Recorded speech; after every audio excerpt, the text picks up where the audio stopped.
आपका स्वागत है मेरे इस YouTube चैनल आगाज जन क्रांतिका में।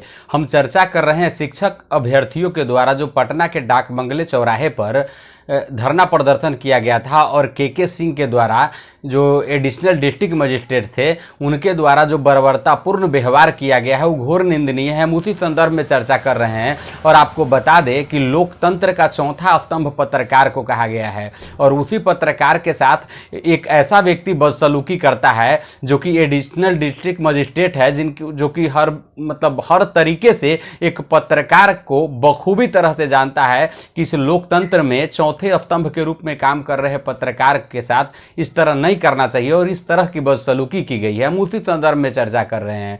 लेकिन आपको बता दें कि रूस और यूक्रेन का जो युद्ध हुआ था उसमें भी आपने देखा था कि वैसे लोग जो भारतीय थे वो तिरंगा लेकर बड़े ही आसानी से निकल सकते थे, उस युद्ध से आ सकते थे। वैसी स्थिति में दोनों देशों के द्वारा उस पर कोई भी हमला नहीं किया जाता था। और लेकिन ऐसा क्या लगा हुआ था उस डंडे में कि तिरंगा के आगे कर देने के बाद भी वह डंडा जो एडिशनल डिस्ट्रिक्ट मजिस्ट्रेट साहब थे के सिंह वो लगातार बरसाए जा रहे थे और वो रुकने का नाम नहीं ले रहा था।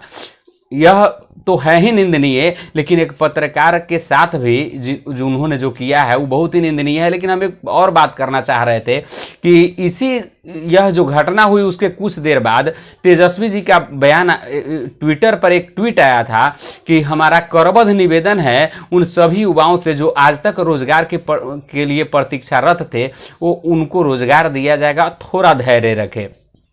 बड़ा ही सुंदर और बहुत ही बेहतर तरीके से उन्होंने इस बात को रखा था। लेकिन आपको बता दें कि राजनीति जो है ना बड़ी पेचीदा चीज होता है। इसमें वही आदमी लाठी चलाता है, वही आदमी ट्वीट करता है और वही आदमी बर्खास्त करता है, सब एक ही आदमी करता है। आपको बता दें कि अगर वह जो हमारे उप मुख्यमंत्री या मुख्यमंत्री जी महोदय हैं अगर चाहते तो क्या वहाँ लाठी चार्ज होता? सवाल ही नहीं है। शिक्षा मंत्री आ करके जब अभ्यर्थियों के साथ बातचीत करते, उनकी परेशानी को सुन लेते, उसके निदान का एक समय सही क्लियरेशन कर देते, तो क्या इस तरह की नौबत आती? नहीं आती।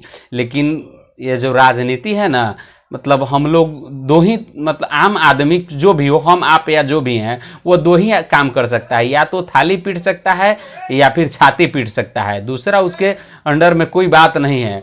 इसी तरह की स्थिति वहाँ बनी थी। लेकिन अगर वह चाह लेते तो फिर ऐसी स्थिति नहीं होती। लेकिन बड़ा ही दुखद विषय है कि वहाँ इस तरह की घटना हुई और जो शिक्षक बनने के लिए जिन्होंने परीक्षा एग्जाम पास किया था, क्वालिफाई किया था, उनके साथ इस तरह का जो व्यवहार किया गया है बहुत ही घोर निंदनीय है। अब देखना यह है कि एडीएम साहब को बर्खास्त किया जाता है या फिर बस वही ढाक के तीन पात होता है। धन्यवाद।